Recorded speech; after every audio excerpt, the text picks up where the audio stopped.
Ang simbahan at pamahalaan ay nagpapakita ng pagdududa sa inyong pagkakasala. At ang sambayan ng Pilipino ay kumikilala sa inyo bilang mga martir. Hanggat hindi malinaw ang inyong pagkakasangkot sa pag-aaklas sa Cavite, ako'y may karapatang ialay ang aking akdas sa inyo bilang mga biktima ng kawalang katarungan. Pilipinas, lupain ng ginto't bulaklak, pag-ibig na sa kanyang pala. Pagdasal ninyo kami. Nag-alay ng ganda't dilag, at sa kanyang yumi at ganda, dayuhan ay nahalina. Inosente sila! Hindi sila bayan ko, binihag ka, nasadlak sa dusa. Mabuhay.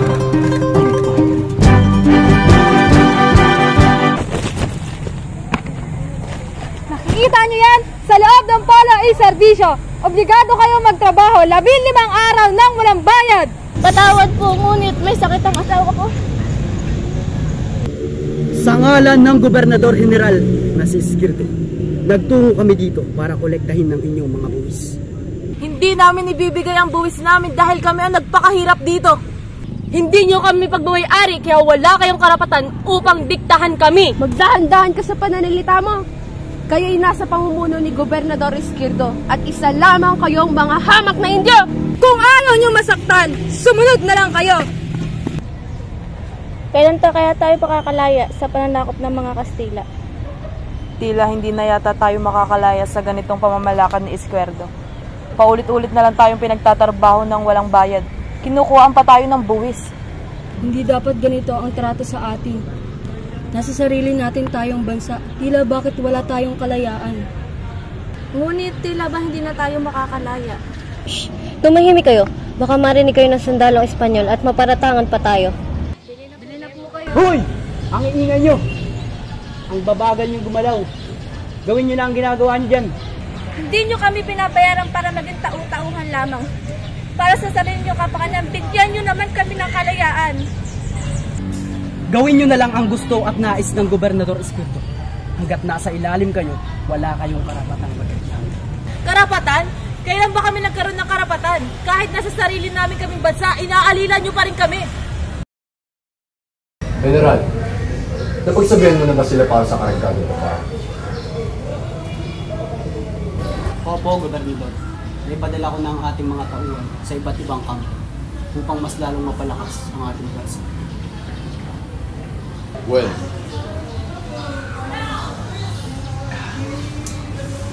tanggalin nila lahat ang pribilehiyo ng mga Indio. Paglingkurin mo sila ng lubos sa bansang ito.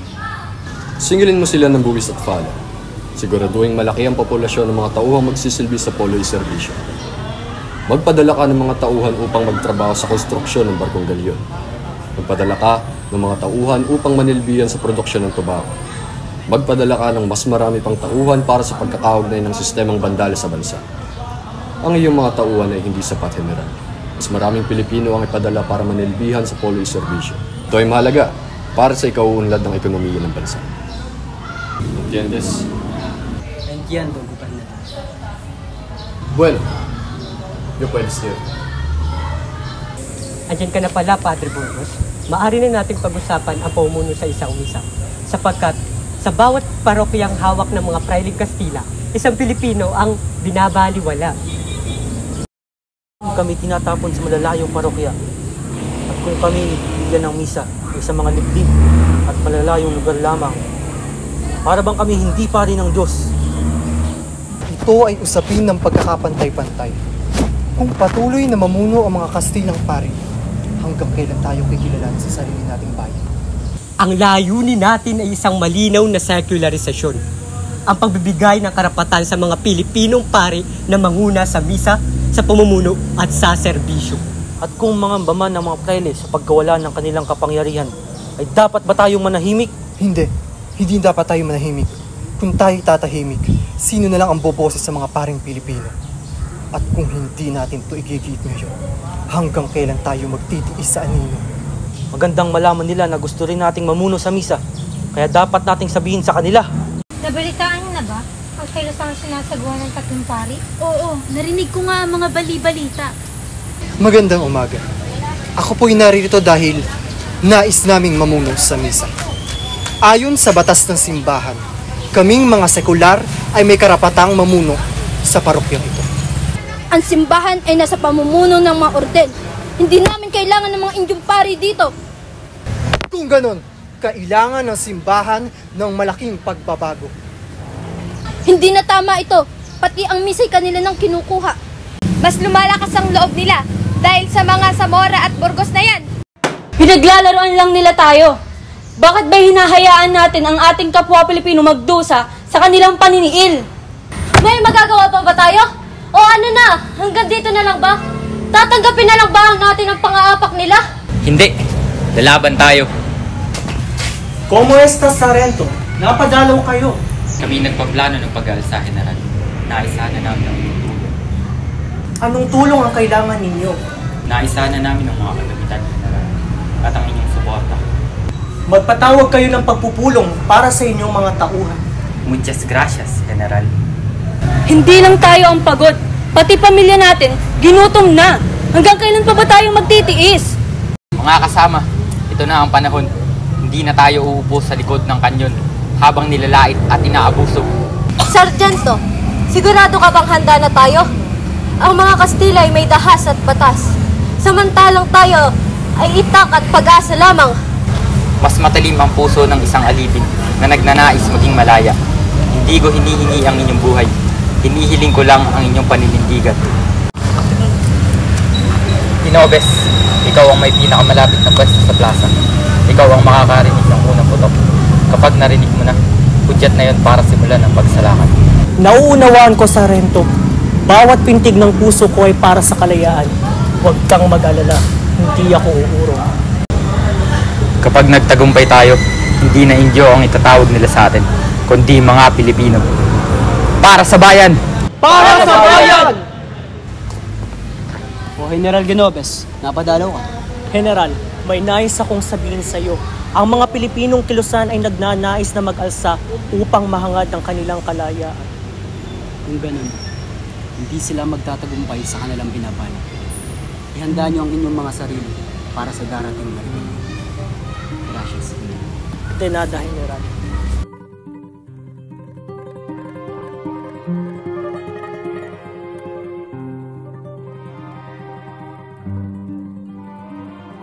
Halina kayo.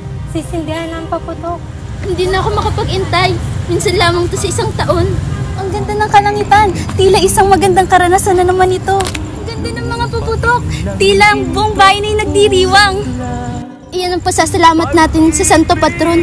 Sana walang mangyaring masama ngayong gabi. Narinig nyo? Narinig nyo ba yun? Iyon na ang hudyat! Ngayon na, lulusob na tayo!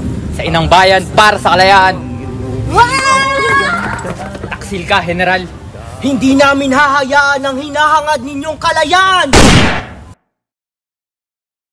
Kolera! Pinatawag ko kayo dito dahil sa naganap na pag-aalsa kagabi. Nag-asa po, Gobernador, ang mga sundalong Pilipino, pati na rin ang mga Indyo sa ating kilusan. Hindi sapat maparusahan ng mga sundalo at mga manggagawa. Kailangan natin durugin ang mga naging ugat ng kilusang ito. Quien estas detrás de esto? Buenos dias, Gobernador. Kilala ko po ang nasa likod na nangyaring pag-aalsa. Pwede si Sermas de Queso sa blando. May mga pari po tayo na nagtuturo ng pagkakapantay-pantay. Sina Gomez, Burgos at Zamora. Narinig ko silang nagpaplano ng isang himagsikan. At tila nakasulat pa ito sa isang lapalabra, Gobernador. Hindi sila humawak ng armas. Pero silang naghasik ng diwang mapaghimagsik. Karaho! Sa kanila natin isisisi ang lahat ng pangyayaring ito. Hindi dapat manatili ang ganitong sistema sa bansa. Buhay nila ang kapalit para sa kaayusan. Dakpin ng tatlong pari.